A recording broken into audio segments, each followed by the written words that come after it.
On today's episode of Halifax, we'll be doing an interview with Mark Aguilar. So, Mark, before we get started, just can you tell us a little bit about yourself? I'm 25 years old. I'm from Long Branch, New Jersey, and I'm an artist. I make hip hop, R&B, rock and roll, and I have a band called the Mark Aguilar Family Band. That's pretty cool. So you have your own. So correct me if I'm wrong. Do you have your own individual project as well as the band, or is it all under the same thing? Yeah, well, I do a lot of recording, and the recording for the most part right now is just solo. But the band we play pretty often, not often as I want to, but it's two different things right now. But we're in the process of making a live band album, so hopefully look out for that soon. That's really cool.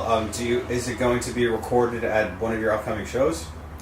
I'm not sure if we're gonna go that way with it, or if we're gonna do it in a studio somewhere. We haven't really put the ideas all together, but we have a pretty good idea of how we want it to sound and what songs we're going to record on that. That's very cool.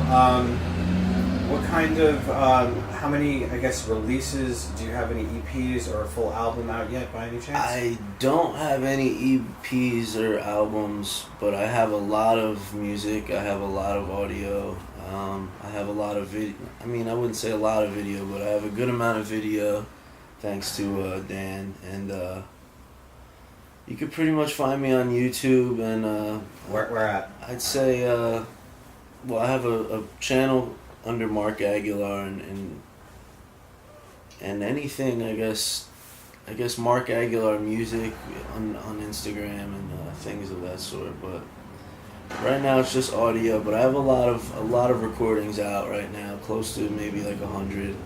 So I'm just trying to keep the ball rolling, you know what I mean? That's great.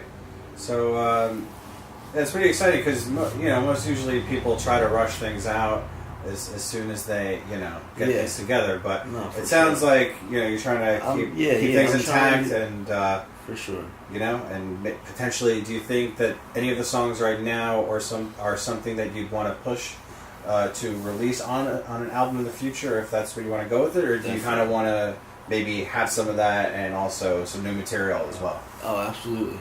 You hit that right on the head. We're right now with the band, when we play live, we do a lot of the recordings that I did solo, but we just transform it into a live act. And I'm pretty sure a few of the songs that we have in the set now that we play live will be on the live album. And I've written a couple that I haven't recorded yet, so I'm hoping the band will push those too. So it's going to be like a combination of old recordings and new recordings for it's very exciting whenever it comes. It's going to be cool. And I feel like that's something that I guess modern hip-hop is lacking, like having a full band. You can look at some of the bigger acts of hip-hop in the 90s, like Wu-Tang or The Roots. They had a mixer, a guy who was a DJ, but they also had a full band behind them. I feel like that's something that hip-hop could really use right now, and it's refreshing to hear. Yeah, and it's on the come up too. You see a lot of guys nowadays, like even I've been watching the Tiny Desk videos where they bring in artists, and like the other day I watched a guy, Saba, I guess his name is, and he's a rapper, an upcoming rapper, and he had a band, and it is refreshing to see that and see the the mix up of what it can be, and it was so like exhilarating for me to hear what I'd done on my own in the past, then brought into with live instrumentation. It really blew me away when we first started gigging, and it's just, I knew from there that was the direction that we had to take it.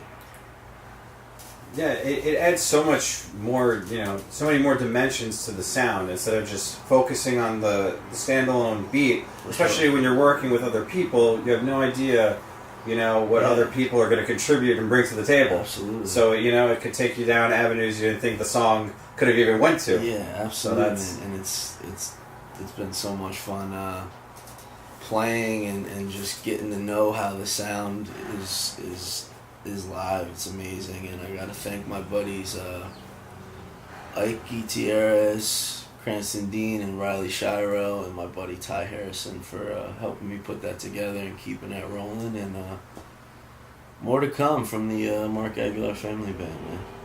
Awesome. And before we get into more of what's upcoming, what would you say, or who would you say, are some of your main influences as far as how you not necessarily apply it to your sound, but even just in general what you enjoy listening to? Oh man, that's so tough.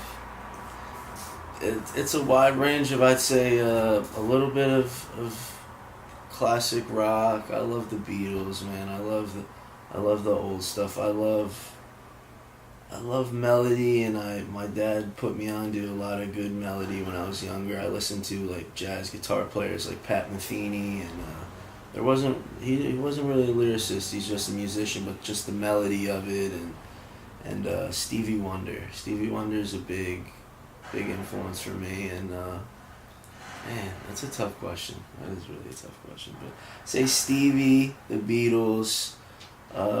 Who's somebody modern that I really look up to? I mean, I love a lot of the new rap out today, and I love the old rap. I love Gangstar. I loved Big L, Biggie Smalls, Tupac, Nas. I'm a big Nas fan. I even was, when I'd say in the early 2000s, I was a huge 50 Cent fan, and I love the New York rap. I love the West Coast rap too, but it's just, being from Jersey, the New York raps Just hits home right more, up the literally. street, and I feel like that kind of, when you live here, that New York rap comes, you hear that before. I heard a lot of that, like Nate Dogg stuff, which he's another huge influence on me. Nate Dogg, rest in peace. Fucking don't know if I could curse. Okay. Sorry for cursing, but yeah, that New York scene kind of it hit me before the West Coast did, like the G-Funk, but it all plays a part, and I'm sorry I couldn't answer that question. No, you definitely did. Now, as far as other inspiration, not just from other artists you like, what are some of the things in your life that you feel apply more to your writing process, at least lyrically? Man, that's a tough question. I'd have to say just things that I'm feeling. I thrive heavily off of feeling and emotions that I get, and how those sometimes thoughts make me feel, and things like that, and that plays a big role in where to take the music. And then when I hear music, if it makes me feel this way or that way, and sometimes you just know right away, we have to pursue this and write to this. Just I'm really driven off of just the emotional side, the emotional attachment to creating something. So, yeah, that's very, very honest, I feel. I was No, I feel like that's that's great. What I also wanted to ask is, do you feel that you that the music comes first, or that the words come first, or is it both? Do they both? Does that both? It's definitely both. One day could be that way, the other day could be another way, and I guess it just comes, whatever comes first. Some nights I might try to write, like, I wouldn't say a poem, but my kind of poem, and just write things and maybe how I feel, and then another day I might hear the music and then go, okay, maybe hum a melody to that or something. I mean, it's a toss up between just the way you want to go after it, and how it goes. It's no real. I don't really have a true formula. It's just whatever's coming to me is gonna go. And that just gives off more of a natural sense of it anyway. Sure, that you're not trying to apply one to the other, whichever order. Mm-hmm.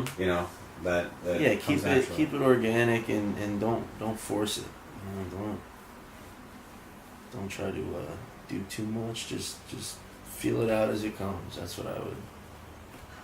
It'd be my piece of advice to anybody who's listening. So.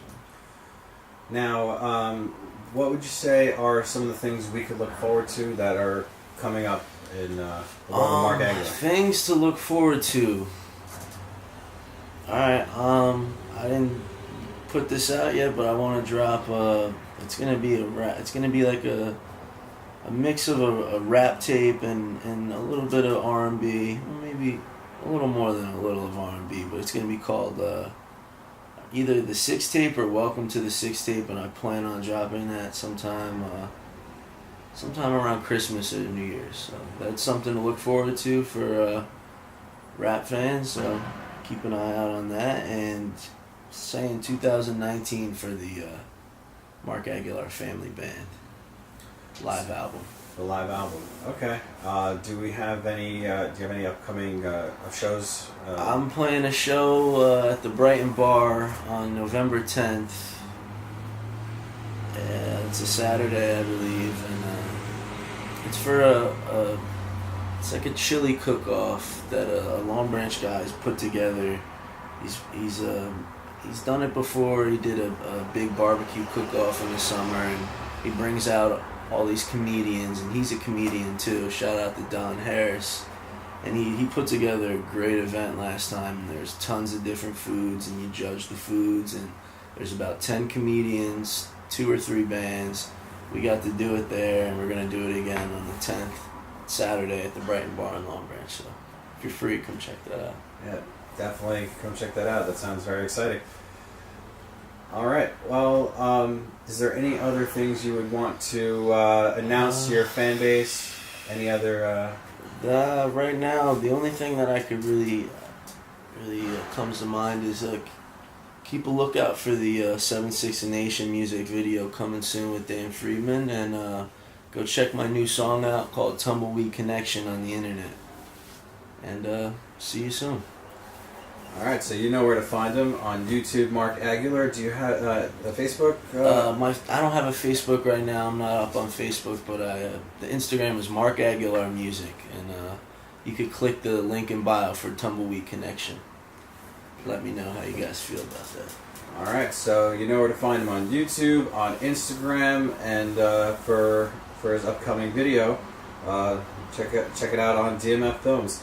Mark, I want to say thank you so much. Thanks for doing the interview, man. Oh, it's a pleasure to have you, and awesome, hopefully I'll be back. Yeah, I look forward to speaking to you soon. And that's it for today's episode of Halifax. I hope you enjoyed. Please like and subscribe if you like what you saw, and we look forward to catching you on the next video. Thanks, guys.